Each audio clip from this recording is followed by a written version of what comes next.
temas que tratar, Iván, a propósito de todo lo que ha sido este run de las, vamos a decir, lo que tiene que publicar todo funcionario a la hora de hacer su declaración jurada de bienes, que si quien lo hizo, que si quien no lo hizo.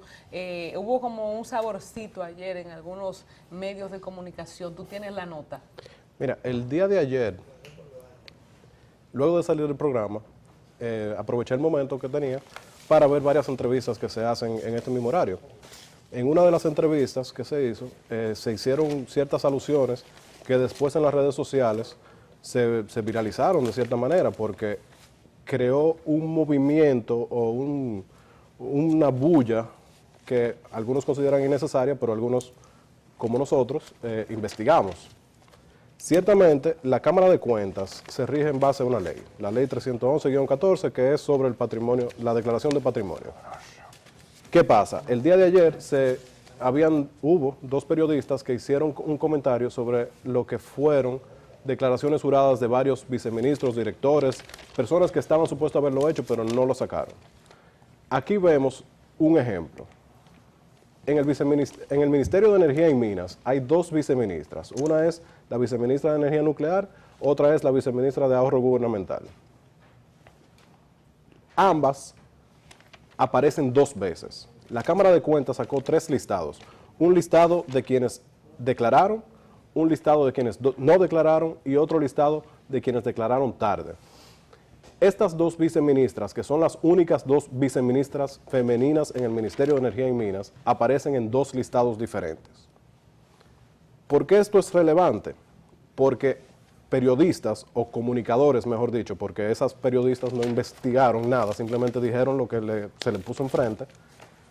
Estas dos comunicadoras dijeron que esas dos viceministras no habían entregado su declaración jurada cuando ciertamente sí lo habían hecho. Si se hubieran dado cuenta, ambas aparecen en dos listas.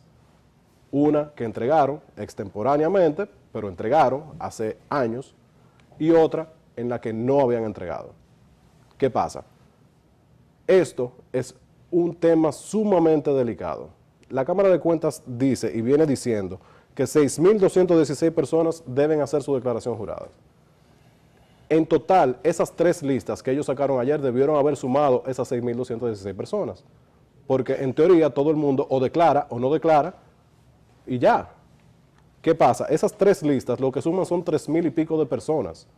Entonces, ellos tienen un error matemático elemental que hay que saber y tener muy claro dónde están las otras 3.000 personas. Porque yo le hago la pregunta a Lizeló Marte de Barrios. ¿Dónde está el nombre de ella y de sus otros 4 jueces miembros de la Cámara de Cuentas en esos listados que no aparecen en ninguno de los tres?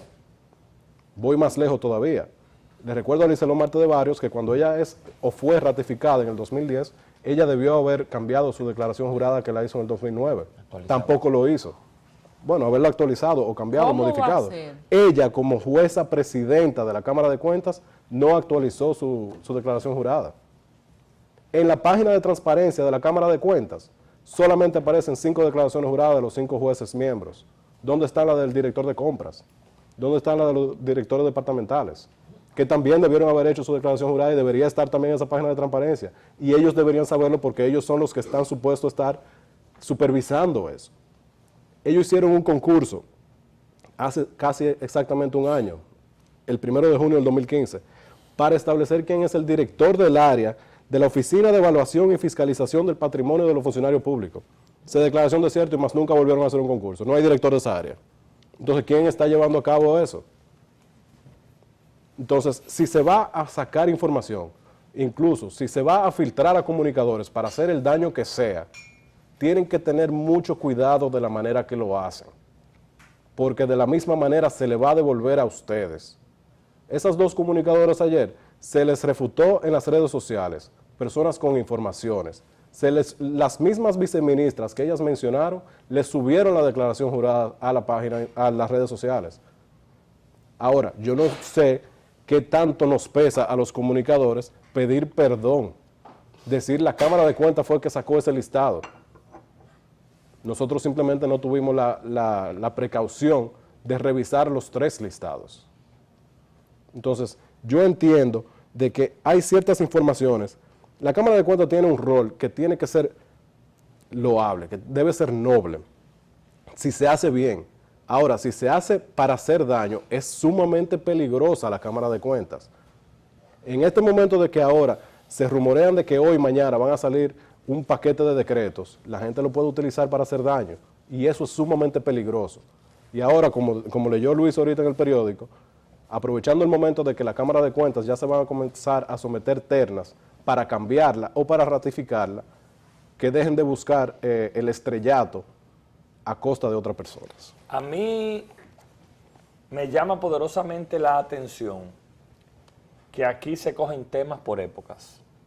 Claro. Y yo creo que aquí hay que empezar a reforzar la institucionalidad en la República Dominicana de la siguiente manera. En el caso de esas dos viceministras, que son las únicas que yo he visto. Y apareció otra, que fue Anina del Castillo ayer, bueno, de Proconsumidor, que dijo que también le hicieron lo mismo. Pero que yo he visto que han salido a defender su honra, sí, porque todo el mundo sabe aquí cómo se utilizan algunos datos cuando se quiere ir en desmedro de alguien. Yo creo que aquí lo que se trata es de reforzar la institucionalidad y no puede salir un decreto sin que funcionario X o Y tenga su certificación de declaración jurada de bienes, no solamente registrada en la Cámara de Cuentas, sino en todos los organismos que ha de registrarse. ¿Por qué? Porque para mí es imperdonable que en algunos casos se quieran tomar apodos políticos para hacer un daño político, porque el decreto de una de esas viceministras, que no es su nombre de pila, sino que ella tiene un nombre legítimo, que es con el que está en su cédula y es el que está el decreto, es con el que está realizado realmente su declaración jurada de bienes, que por demás, yo no soy quien para entrar en defensa de, ni para buscar justificación de, pero que desde hace muchos años es una persona que puede demostrar lo que tiene, cómo lo tiene y a qué se ha dedicado su familia y ella durante toda su vida. Ahora, qué pena a mí me da, y aquí nos estamos perdiendo de vista algo, que no solamente la Cámara de Cuentas tiene responsabilidad en eso. Aquí hay gente que aprovecha ese tipo de debilidades institucionales desde las mismas instituciones que elaboran para conspirar públicamente contra talentos, contra cargos que puedan ellos tener entendido, tienen la oportunidad de acceder. Nosotros los medios de comunicación más bien tenemos que convertirnos en una especie de muro de contención a este tipo de difamaciones, pero también permitir y ser coherentes y ser humildes de que quien se sienta afectado tenga la oportunidad de explicar lo que hizo y lo que no, y de defenderse de lo que se le acusa y de lo que no. ¿Por qué? Porque aquí somos muy dados a acusar y nada más. Y hemos tenido varios ejemplos. Hemos tenido este ejemplo que pone Iván ahora de las rendiciones de cuentas y de las declaraciones juradas. Que miren, para mí es un show. ¿Ustedes saben por qué es un show? Porque es un disparate. Porque nadie verifica si lo que yo pongo o no allí es lo real. Eso, en la práctica es un disparate, la intención no. Pero perdón, la intención puede ser dañar. No, la intención de la ley, ahora, profundizar, la realidad, eso tiene cosas, que la realidad sí es un disparate, pero la intención, y tenemos que procurar que no sea un disparate. ¿Tú sabes por qué es un disparate? Porque la mayoría de funcionarios nuevos, viejos que nombran y salen, ninguno vuelve a realizar una actividad económica conocida. No, porque la mayoría... Y lo peor del caso, Luis, perdón que te interrumpa, muchos llegan sin tener una trayectoria profesional exitosa, declaran unos montos exagerados y simplemente le creo lo que ponen en el papel. Ahí se convierte en un disparate. Hay un caso actual. Hay un ministro, hay un exfuncionario, por ejemplo, que contemporáneo de uno declaró una cantidad exorbitante de dinero que tú obligatoriamente haces un ejercicio profesional serio, y es injustificable lo que tiene. Ahora, finalmente, yo creo que es responsabilidad de la Cámara de Cuentas aclarar y no limpiar, porque yo no creo que necesiten que se limpien, porque aquí todo el mundo se conoce, pero dejar bien claro cuáles son los funcionarios que han cumplido la ley y cuáles no, porque la ley es muy clara. Se supone que un funcionario no debe cobrar un salario si no ha hecho su declaración jurada de bienes. Lo que pasa, los baches No, que pero- tiene la... lo que pasa es que aquí, cada vez que se acerca a un proceso, sacan temas. Y aquí hay dos procesos mezclados, finalmente. El proceso de las nuevas designaciones que se avecinan dentro del tren gubernamental y el proceso que anuncia ayer la Cámara de Diputados de la nueva elección de los miembros de la Cámara de Cuentas, y que esa Cámara de Cuentas inoperante, y no quiero personalizar, estoy hablando como institución inoperante por demás, tiene que hacer algo relevante sin importar que como un ciclón, un río desbordado o un tifón se lleve a cualquiera de por medio. Para cerrar mi comentario, sí quiero hacerle la aclaración a la Cámara de Cuentas de lo siguiente. En el momento de que duplican nombres, están poniendo en tela de duda absolutamente todo su trabajo. Ellos tienen meses diciendo de que miles de funcionarios no han hecho sus declaraciones juradas. Y lo han utilizado como un bastión, como que ellos están atentos a eso. Con la información de ayer que pudimos recaudar de que varias personas que aparecen en esas listas aparecen duplicados, absolutamente toda esa información ahora mismo se cae por su propio peso. Y no solamente se cae por su propio peso esas personas y sus declaraciones juradas, sino que también se cae cualquier auditoría que haga la Cámara de Cuentas, porque están demostrando una ignorancia total de lo más elemental que pudiera ser una tabla de Excel. 3 tablas que determinan quién declaró, quién no declaró y quién declaró tarde. Deberían dar el total de esos 6.216 personas que deberían declarar. Y no es el caso. No es ni remotamente cerca. Entonces, si estamos hablando de un número tan chiquito como 6.216, ¿cómo ellos pretenden de que yo les crea a ellos cuando el presupuesto de una institución son 100.000 millones de pesos? No lo voy a creer. Entonces, ellos tienen que tener mucho cuidado con la información que están manejando, de la manera que la están manejando y cómo la están dando a conocer. Bueno, indiscutiblemente que por estos datos que Iván nos resalta, la Cámara de Cuentas, al parecer, necesita fortalecer sus sistemas de registros y de monitoreo, porque como auditores, al fin, deben de tener herramientas que permitan tener números o datos muchísimo más claros y que puedan cuadrar al final, cuadrar en el número de personas que necesitan monitorear, número de personas que están reportando y al mismo tiempo fortalecer el seguimiento o la verificación del dato que alguno pueda ofrecer al momento de hacer su declaración jurada. Así que un llamado a la Cámara de Cuentas para que esta medida, la cual nosotros defendemos, pero que en la práctica, como decía Luis Miñoso, está haciendo un disparate porque simplemente se le cree a la gente, deje de ser un disparate y pueda ser en la práctica un mecanismo de transparencia como nosotros apostamos y aspiramos a que así lo sea. Habíamos comentado ahorita, cambiando radicalmente de tema, pero un tema que no sale de la palestra, el caso de los niños desaparecidos, a propósito de todo el protagonismo que le ha dado nuestro colega José La Luz al caso de Carla Maciel. Aprovechar para destacar esta labor que ha hecho. José sabe para qué está en los medios y yo estoy muy segura que si él no hubiese agarrado este caso, no estuviera vivo.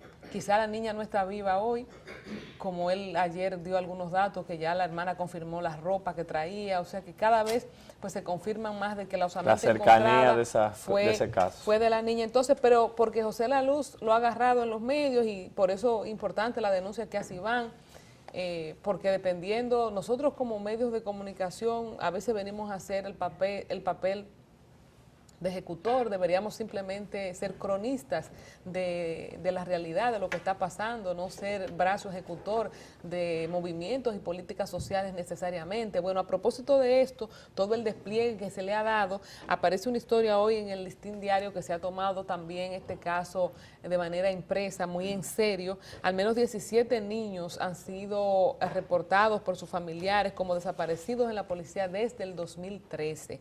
Entonces, esta historia trae ese sabor de nuevo, porque la verdad es que estamos confundidos, también como medio de comunicación, en nuestro afán de comunicar y de traer información. A veces el morbo nos seduce y ponemos en la mente de la gente, en la opinión pública, algo que no necesariamente esté conectado a la realidad. Lo que nos ha quedado, y es la confusión que yo creo que muchos tenemos, es que si aquí están robándose niños para extraerle los órganos o no, y por eso el director del INCOR durante todos estos días ha manifestado sus opiniones. Entonces, esta historia, pero al final qué bueno que todo se va a ver qué queda, ¿verdad? A ver qué podemos sacar sí, pero de mira, esto. ayer, si está pasando algo realmente con los niños, profundicemos. Con las personas en general, ayer yo estaba... El tema de órganos, no solamente con Perdón, niños. pero es que el tema de Carle, por eso quiero conectar. Sí, no, es un momento importante. Pero mira, esto. ayer sucedió algo donde una joven de 14 años fue al CONANI por segunda ocasión buscando ayuda, buscando respaldo porque la estaban prostituyendo y ella obviamente no lo quería.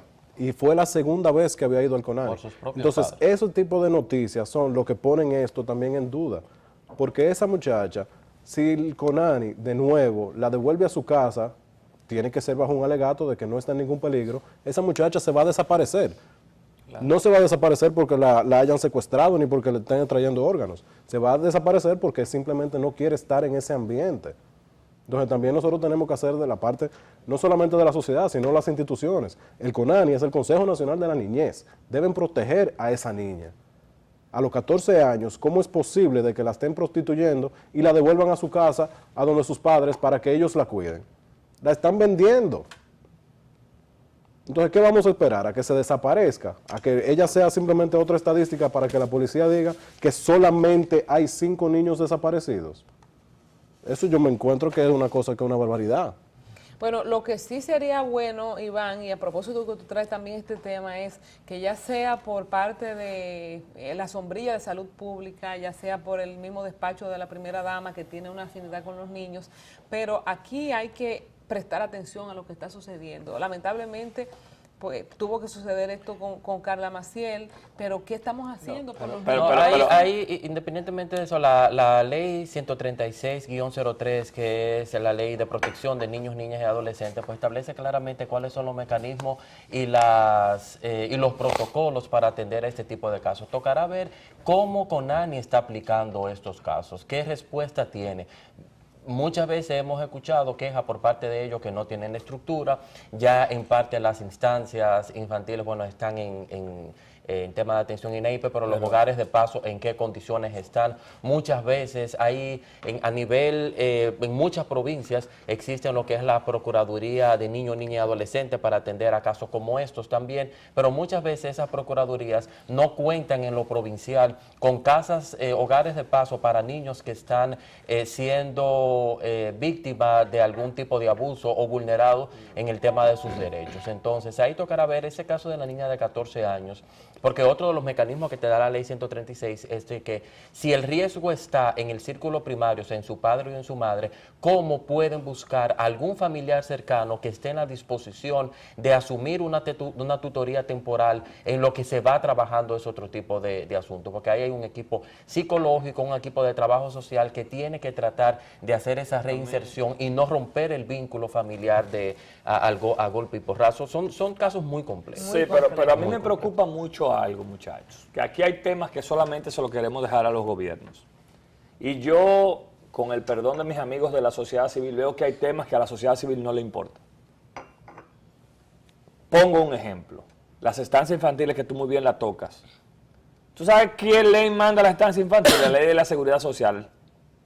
Hace 12 años, aquí se debieron estar implementando las estancias infantiles. Es decir, ya este país debiera estar completo Víctor, por Dios, se están implementando ahora 12 años después. Se está por parte del gobierno, pero tú estás preguntando a la sociedad civil, te puedo mencionar muchísimas organizaciones de sociedad civil que la estructura comunitaria que tenían era de instancia infantil y ahora el gobierno en la entrevista que vino su funcionaria hace el acuerdo con organizaciones de la sociedad civil para garantizar que la misma funcione. A la sociedad civil hay temas que no le interesan. Pero ese sí no le interesa ese tema, no le interesa el asunto penitenciario, no le interesan otros temas que no tengan que involucrar recursos como el de la educación. Lo digo yo no estoy hablando por ustedes, es lo que se percibe. Lo que tú percibes. A la sociedad civil, usted no la ha visto pedirle a las autoridades de Santiago que digan qué pasó con esa alcaldía o qué pasó con la alcaldía del Distrito Nacional. Ya eso es otro tema. Se sale de los tres temas de derecho, población de niñez que usted había dicho. Aquí hay leyes, la sociedad civil ha dado frente en eso. Aquí hay leyes que a la sociedad civil no le ha interesado su implementación. Eso de las estancias infantiles, la realidad es que aquí Danilo Medina, vergonzoso, 12 años después que un gobierno ha asumido lo que manda la ley y uno no ha visto, no es que ustedes, cuando hablo de ustedes, la sociedad civil, no se involucren. Yo lo que digo es exigir el cumplimiento de las leyes. Esa puesta como prioridad por parte del gobierno es producto de muchos años de incidencia política de la sociedad civil. En definitiva, y la actualización de la ley en el año 2003 en tema de niños fue un trabajo también de la sociedad civil. La realidad es otra. Tú sabes lo que es el CONDEI, ¿verdad? En definitiva, el CONDEI, la sociedad civil, el CONDEI, pusieron 2 o 3 gente ahí para que se hicieran de cuarto y automáticamente se fueron de la sociedad civil. Pero gracias a la sociedad civil tenemos garantía de muchos derechos aquí en este país. Tanto la sociedad civil como el gobierno. Están todos en el gobierno. Eso yo no lo sé. Pero déjenme concluir, antes de la pausa, para concluir mi comentario, tanto la sociedad civil como el gobierno y como demás entes que deben hacer convergencia para tener una solución, todos hemos fracasado, porque la verdad es que en sentido general, en materia de niñez, de protección, de infantes, de adolescentes, hay grandes retos, que seamos el país o uno de los países con mayor tasa de adolescentes embarazadas, lo que sigue el círculo de niños teniendo niños en condiciones desfavorables, pues deja mucho que desear. Ojalá que todos... ¿Y la ley de tránsito? ¿Le ha interesado a la sociedad civil? ¿No le ha interesado? Vamos a la pausa. Somos los mayores en choque, muerte. No le interesa a ustedes. Regresamos en breve. Tómate un café. No le interesa.